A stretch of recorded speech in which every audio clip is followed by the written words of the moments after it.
Run Hard Nation, what's up? This is Jesse. We are back again this week to talk about the Blox. As you can see, we have Stacy. We talked with Stacy before about what was Run Hard experience like in Tulsa, Oklahoma this summer.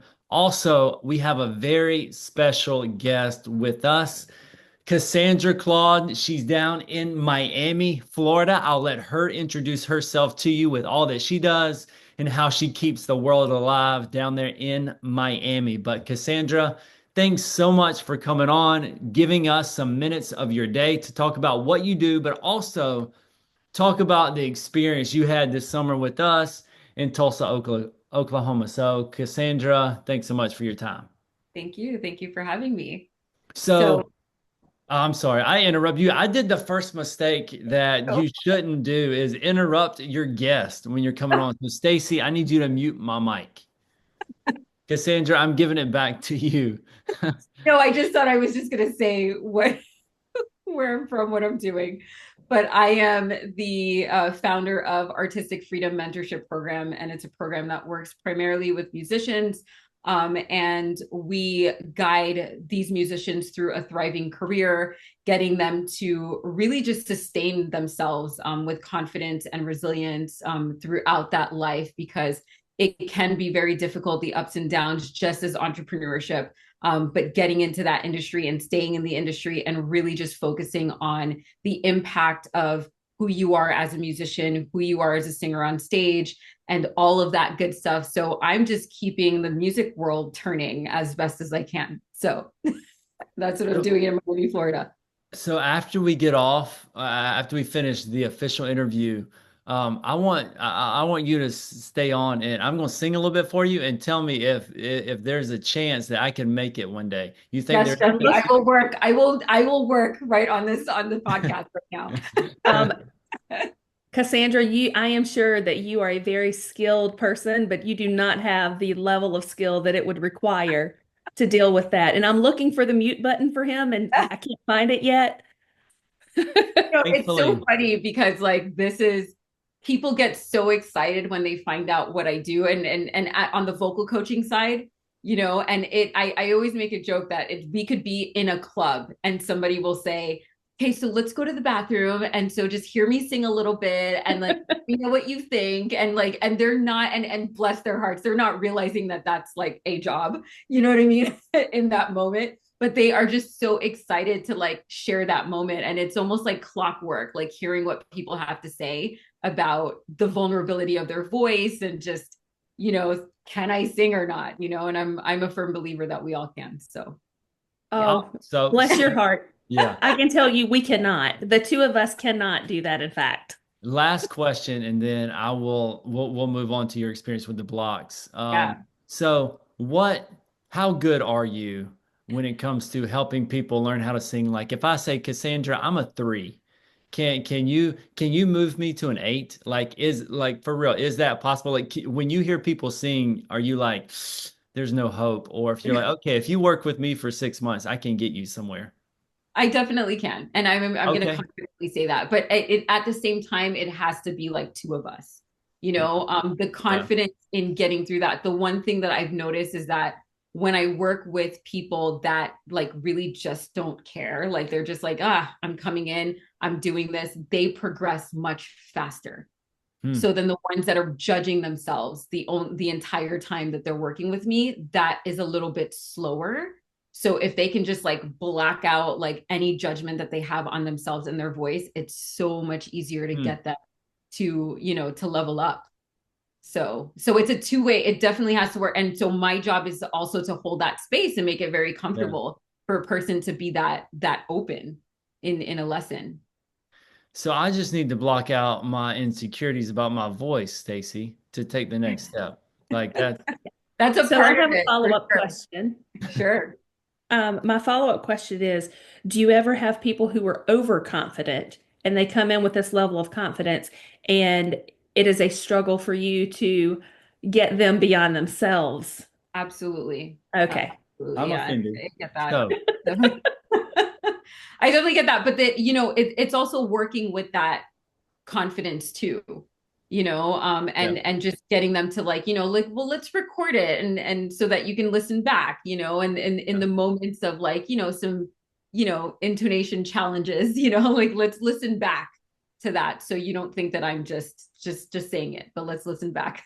So So the first thing that I have learned since we've been recording is that in order to help you help him, I am going to record him and make him listen to himself first and see where we are on the confidence scale.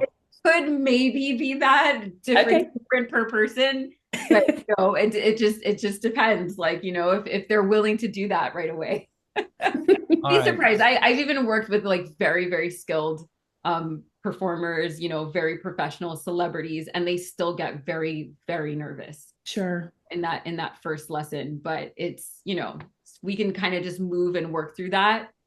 We're good to go.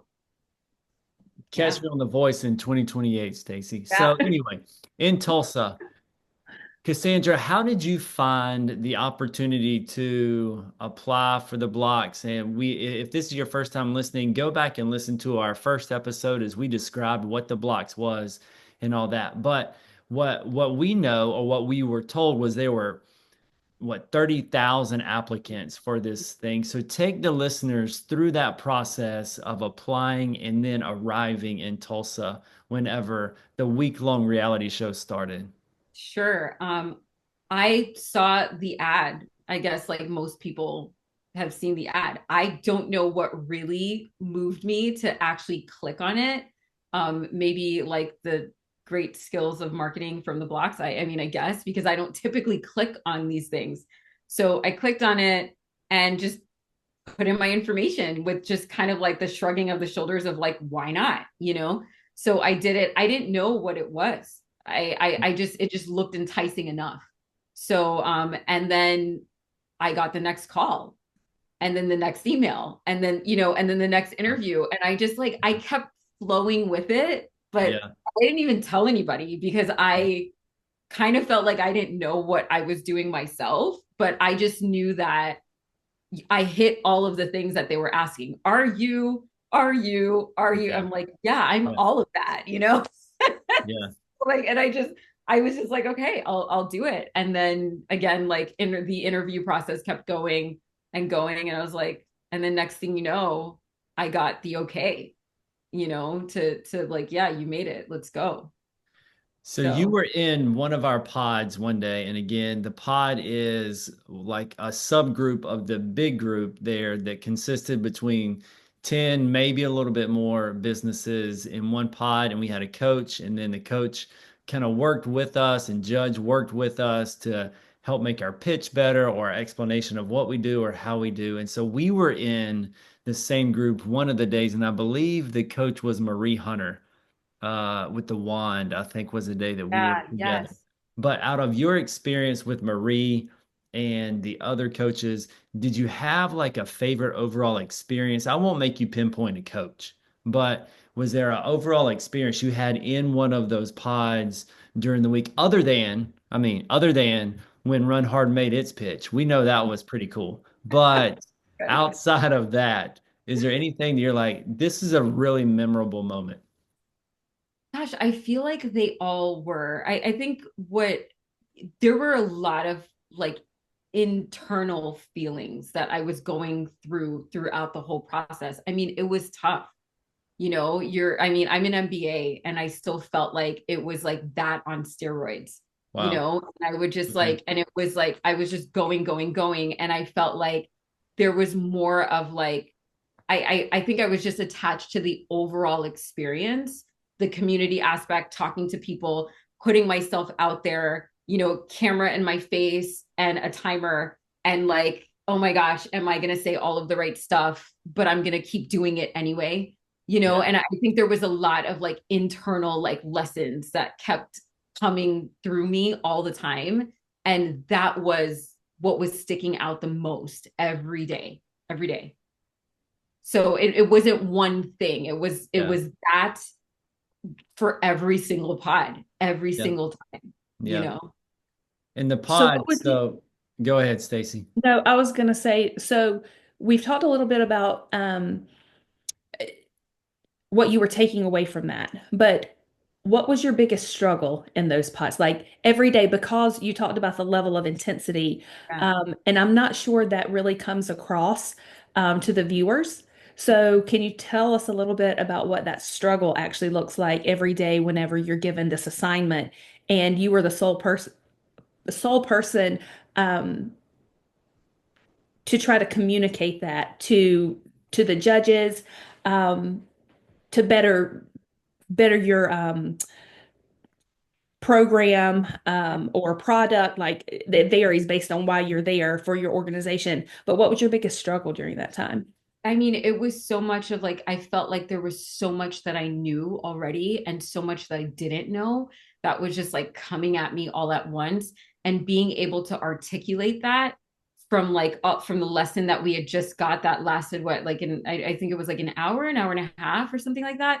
And yeah, and just being able to spit that out so fast and process it all at the same time, all the points that you do know, the points that seem a little fuzzy to you. And it's just like you're doing that on demand with cameras in front of people watching. So it felt very naked. Like, you know what I mean? Like just Yeah. here I am. Like, and Very I'm vulnerable. like, I'm gonna show you how quick I can spit out what I just learned and how quick I can, put that into what I do know and what I don't know, or what I forgot years ago. And, all of these changes that was happening during, like, it was literally during a program that I was running. So the program was still running. And I'm like, just connecting all the dots while it's still happening, while it's also still in the beginning. And it was just incredible to do that in front of people. So that was really that was tough. Yeah. That was tough. It was cool, in the sense of like, yeah, I'm gonna do it anyway. Yeah.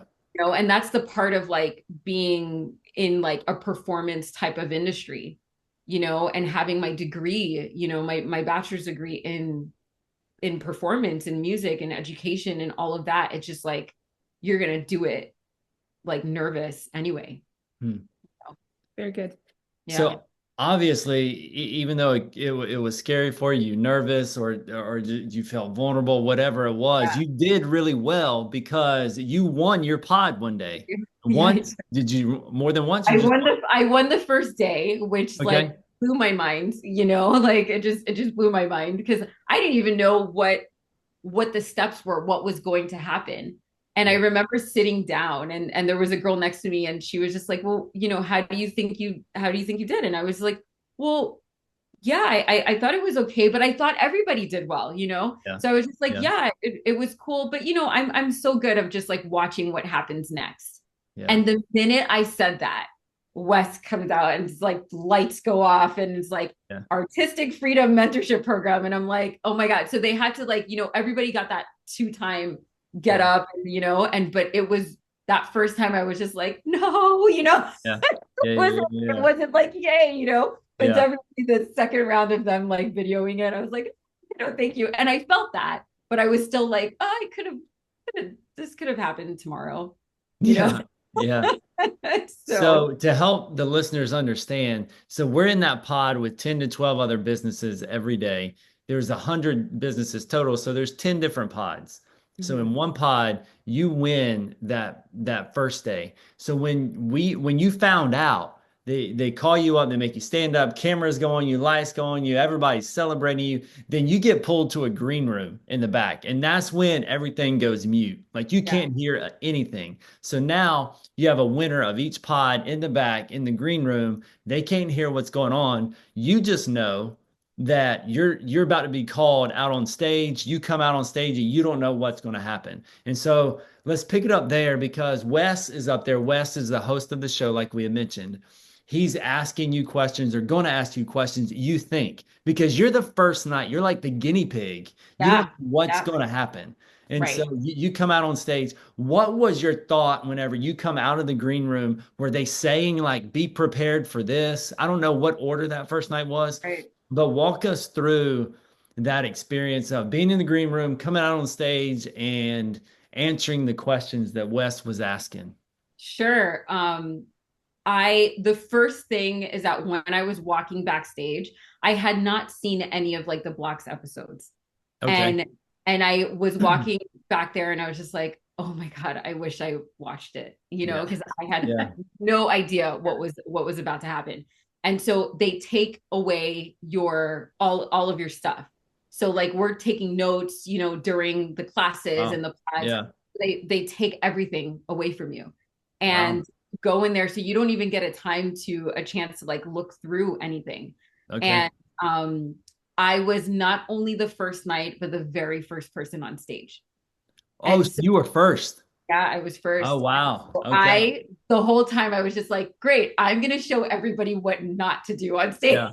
Yeah. So like, Yeah. and so like I get up there and it just kind of like, yeah, it's being tested. You're being Yeah. tested in front of everyone. You had a Yeah. whole day of Yeah. all of this stuff and they're just throwing questions at you. Yeah. And yeah, and you just hope that you can, remember everything. So I think I felt like I kind of blacked out a little bit on stage, Yeah. and I didn't when I looked back, I was like, okay, like I answered it. Like I was like, I think it was all right. But I definitely felt like if I knew what was about to come, I could have definitely been better prepared, Yeah. but it was wow. Yeah, that's you did really well to handle yourself exceptionally well on stage, all things considered. Being the first for everybody, like we didn't know what Wes was going to say, much less you. We didn't know what he was going to ask. It was, yeah, very tough shoes in a situation to be in for sure. So we get through the first day and it ends, the session ends that night, all the filming ends. And so you go back and you're like, holy cow, what Yeah. a first day. What was Yeah. that first day like for you whenever you get back to your hotel room and you're like, okay, that was a heck of a day. Yeah, it was wild. It also felt good too. But Okay. there was a lot of things that I was just processing, Mm, through it. And I felt like I wanted to call my family and say, oh my gosh, and I also, I don't know, there was a lot of feelings, yeah. definitely.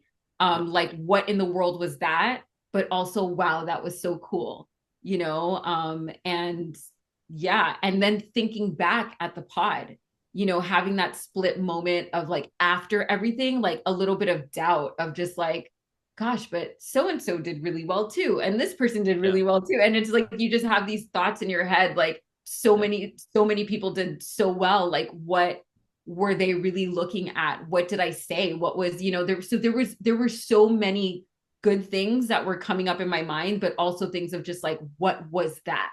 What just happened? What did I do to get there? Yeah. Can I do it again? Yeah. And all of that. So, Who was your coach the first day? oh my gosh. This is horrible. I'm forgetting his name. I want to say that, but he's from Florida and I remember that. Okay. Okay. I'm seeing his face very clearly in my head, but I cannot remember his Isn't name. Scott Scott. DeVore? I think Yeah. it was Scott. Yeah, Okay. it was Yeah. Scott. He's from Jacksonville, I Yeah, think. yeah, yeah. And he Yeah. was so nice. Yeah. And it was, yeah, yeah. I mean, everybody was really nice. So, Yeah. yeah, Yeah. So after Scott you was one of reflected our on that, coaches one day. yeah, we like He's a Scott. great guy. yeah. So, yeah, Stacy. Yeah, so after you reflected on that, did that change your strategy going into day two? Oh, yeah. I studied harder, but which was so interesting because there were moments that I felt really strong of winning a pod, many moments, and it didn't go in that direction. So I didn't know where I was. Like we couldn't see like all of the scores. So Yeah. I didn't Yeah. know if that meant I was Yeah. a point away, a half a point away, but like I still felt strong every time. I felt like I was getting stronger and stronger. There was only one that I was like, this was not good, but like for all the rest of them, whether I wasn't going in just to win, I was going in to really get the whole entire experience and really understand everything that was going on, you know, learning from everyone. It just, I felt like it just changed so much. Cause even in the green room, or when they were asking, oh, is there anybody that you feel is competition to you? And I remember just like responding, I was like, everybody, like we're all here, you know, for a bigger purpose. We're all here to learn, you know. And so yeah, I think I just amped up my learning, you know, rather than amping up the strategy. I just felt like I was going back and actually studying. So, Stacy, I didn't know that if we studied, we could have done better. So maybe that's where I messed up. I didn't do the study part. You also did not do the note-taking part. You had nothing to Okay, study. well, we didn't need to go there. So you were there to do the note-taking part. I was there to, fill in the gaps with the other stuff. Yeah. I Cassandra, think we're laughing about that because like on the very first episode that dropped, there's B-roll footage that comes through and it shows me there like really engaged, taking notes, and Jesse's sitting back like this. so funny. I mean, I noticed like it was definitely like a personality thing too. I think by Yeah, default as a yeah, professor, you know, yeah, I'm yeah, just very yeah. scholarly in Yeah. general, you know. So like no matter how it was going, I was like taking notes, even when moments that I was just like, oh, I don't know what's gonna happen, but I was studying like during lunch. Like I was definitely that person. Yeah, I don't So think anybody has ever referenced me, Stacy, as definitely not. scholarly. No, I no. maybe that's where I fell short a little bit. oh I don't know. oh But no. you were building relationships, and that's That, important too. Very important. Very, very important. Yeah. I think the most important. Yeah, it is. But It is. The networking involved in that is like extremely, extremely important. yeah, Yeah. yeah. How And would you I would rate say your there's a third overall? option. What did you say, Stacy? There's a third option. What is I that? don't think it has to be all relation or all scholarly. There's some balance in between there. And Definitely. so I feel like Cassandra, you were able to dial in a little bit on that because you landed on stage. Right. We, however, did All not. right. So we are So, still mute button. Mute learning. button. No, I mean, like I definitely tried to, you know, connect with people, but it's funny when it came out, when the season came out and I was watching the episodes, I felt like I was like, was I somewhere else? Because I don't remember this person at all. Yeah, I I feel like there were caught so that a many couple of people. times. Yeah, I was like, who is this person? I don't remember even seeing them. yeah. Which is strange because uh, we eat breakfast together, which breakfast was kind of optional. Not many people Right, did that, but right. lunch and dinner, like those were all together, and it wasn't like it was a lot of people there. About 100 businesses, and some Right, had two people, right. some only had one. So what, 150 people? So you Yeah, would think living in the same hotel for a week, you would at yeah, least see everybody, recognize people. But yeah, you're right. yeah, I was the same way. How would yeah. you rate your overall experience on the blocks from just a learning standpoint for your business, like learning something that's applicable that you take back and that will make or did make your business better? Like one being it was a fun trip, but Hmm. 10 being like it was fun, but it was helpful, and I definitely applied a lot of things that I got to learn while there. Yeah. I want to say 10, right? But like it's like, does anything ever really get you know, a full 100? I struggle with that as a professor. I want to give the 100 and people are like, does anybody really deserve a full 100, you Yeah. know? Yeah. So let's just say 9.5. And they're on so many levels because the way Blox runs is very similar to how Artistic Freedom Mentorship runs, Okay. minus the cameras and the Yeah. competition aspect. But the lecture part, the integration part, even the round table, you know, I was able to, I didn't know this until I got there, but I was like literally watching, I was able to see my program at $1 million level. And it Mm. was blowing my mind every day. Like I remember calling my assistant and I was like, I just got out of this round table. Oh my God, that's our Creative Connect.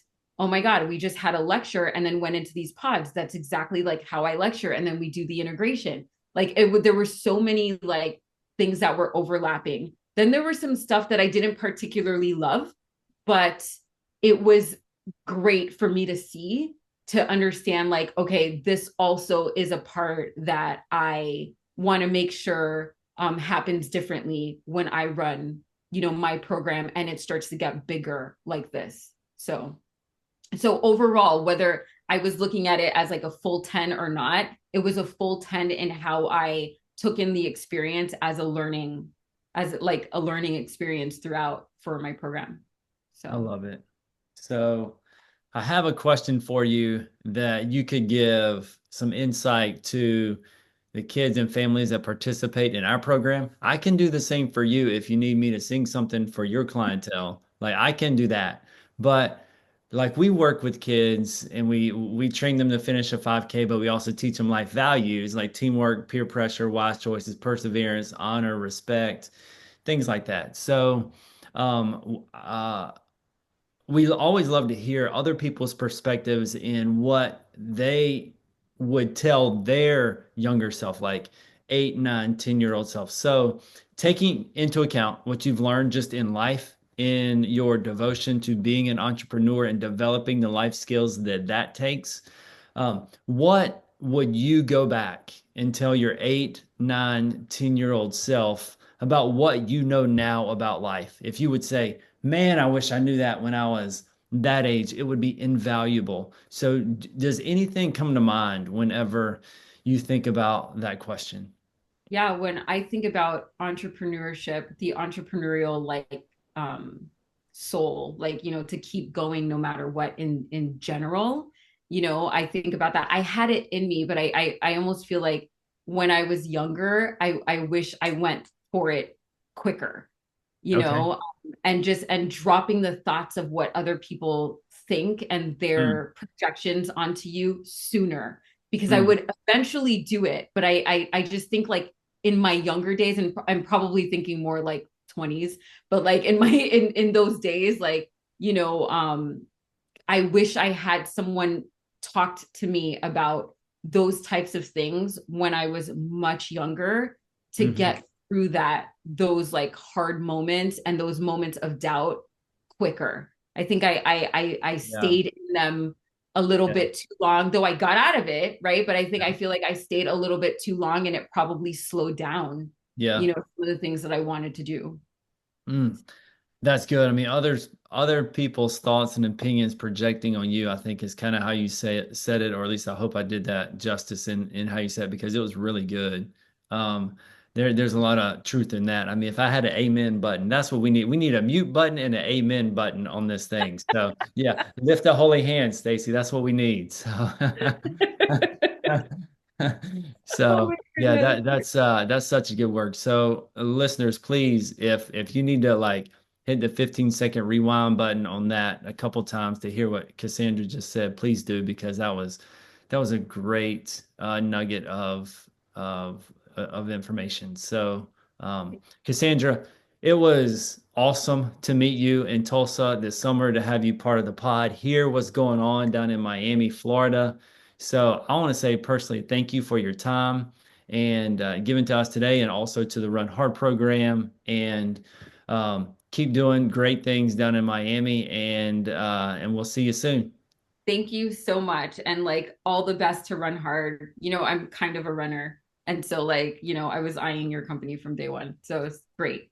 So we can't end on that, like And kind of a runner. look, I wish So I was running at 8 and 9 years old. I wish somebody had me running that early, but I started like, I think I was about 23, 24, when okay.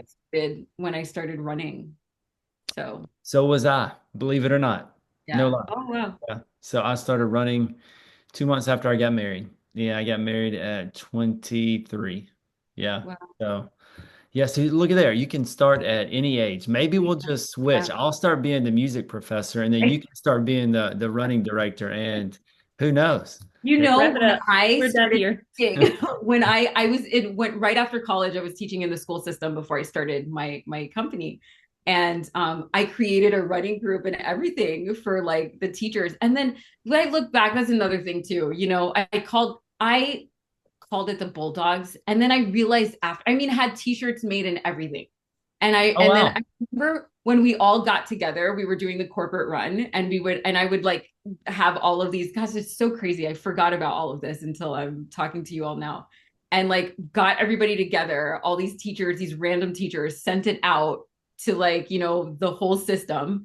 And like teachers came out, we would run. And then I realized that bulldogs are so slow, you know, and like, and I was just like, that was a horrible mascot to choose, you know, and but I was so proud of like, yeah, we're the Bulldogs, you know, and That's like, awesome. And we're out of time, but to put a teaser on that, it's not slower than our mascot. Our mascot's a turtle. So oh, wow, that's even worse. So, great. but So next now episode I don't feel bad. we'll talk about Tank the turtle and our mascot, which I think is a great mascot, and so does Stacy. Anyway, Cassandra, Okay. thanks so much. Keep doing what you're doing and keep crushing it down in Miami. Thanks everybody for listening. We'll Thank see you soon. you. See ya. Bye.